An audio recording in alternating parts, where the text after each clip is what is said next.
Are you wondering if the main camera on the iPhone 16e and the regular iPhone 16 is exact same one, and can we essentially get the same picture and video quality on both phones, just a bit cheaper on the 16e? So actually I have some very bad news, and Apple is being very misleading when it comes to the camera system. First, when you actually check the resolution in the specs, it says 48 megapixel fusion camera for both, so it might actually appear that we have the same cameras, right? But that's actually not the case, and actually Apple is hiding this information, so you can't find it on their own website. But actually some people have figured out the sensor size on both these phones. So when it comes to iPhone 16, we get 1 over 156 inch sensor, so again it's a fairly decent sensor, and that size is pretty decent, so you can get good quality pictures, videos, and also good bokeh essentially.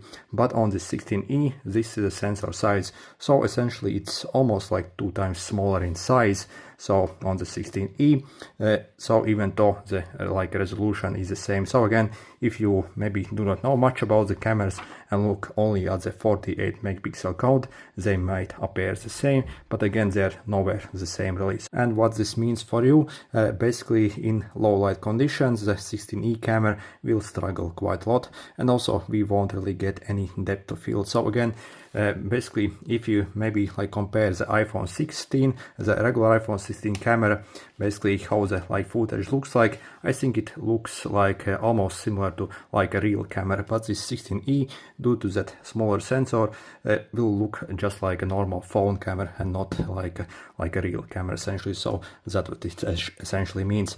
And again, when it comes to the sensor size, basically the size is the same as, for example, I have here on this very old iPhone XS, so there is almost 7 years of difference between this 16e and this XS, so but the sensor size is really the same.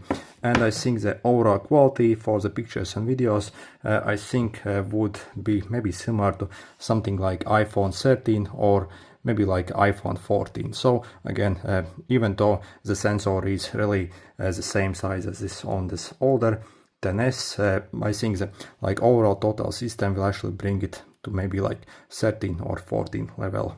And also there are more downgrades on the 16e. First, we actually also do not get the camera button, so again we can't control basically the camera using the button. So for example, we can also take a picture or start a video with this camera button on the regular 16, so we do not get that on the E. And also when it comes to stabilization, also it's much worse on the 16e. So as you can see, on the 16e we only get the optical image stabilization, whereas on the 16 we also get sensor stabilization.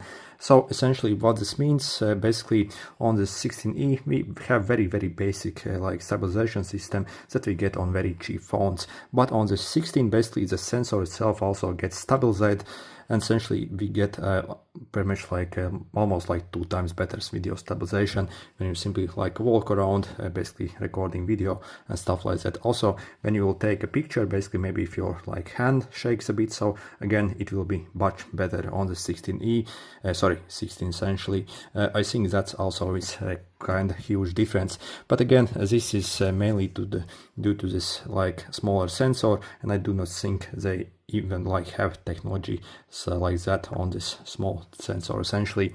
And again we have various other downgrades essentially.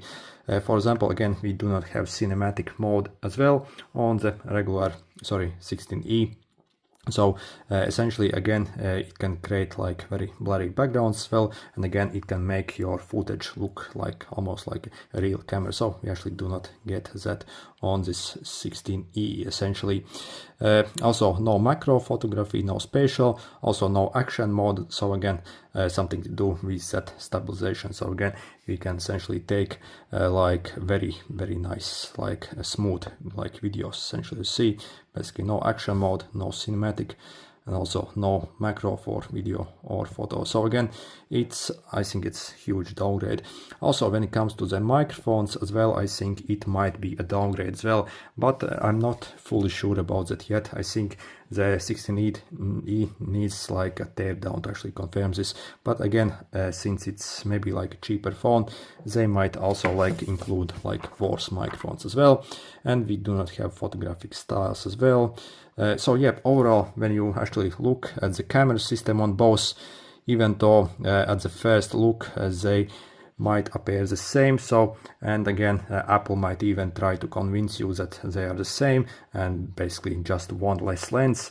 But again, this is not the case. The sensor on the 16E is a complete pathetic sensor, and the price basically which they charge for this phone, I think it's absolutely ridiculous when they include such like ancient stuff essentially. So really shame on you, Apple, for doing this. I think this is totally not acceptable to charge like for example, over here it costs 740 euros, so it's like almost $800 essentially here for such garbage sensor. I think that's completely ridiculous. Anyway, good luck.